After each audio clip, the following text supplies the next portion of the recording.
Hi, this is Kathy McConnell from Smarketing U for Smarketing Connect. And today I want to talk to you about stories. Let's just strictly talk about stories on Instagram.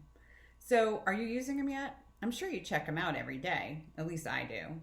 Those 15-second little snippets of fun and things with stickers and silly faces that people can make with their phones, you can too. And why would you use it for your business? Well, I use mine to give a little peek behind the curtain. You know, daily things that the dogs are doing that I find really funny and humorous. And it seems that I get a lot of messages from people in return making comments about my dogs. It's really a fun way to show a little bit more about you to your audience. And so you want to give it a try. The other thing is that you can add it to highlights. Highlights stay on your stories forever. That's right, they stay on your stories forever, unless of course you delete them.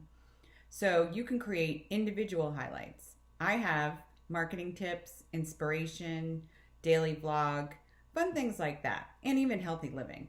So people can find out things that they might be interested in. So if you're a business, you could add products, services, anything you want. And so if you want to give it a try, I recommend trying stories. Just go ahead. No one's going to fault you for giving it a try. This is Kathy McConnell from Smarketing U for Smarketing Connect, and I'll see you on Instagram.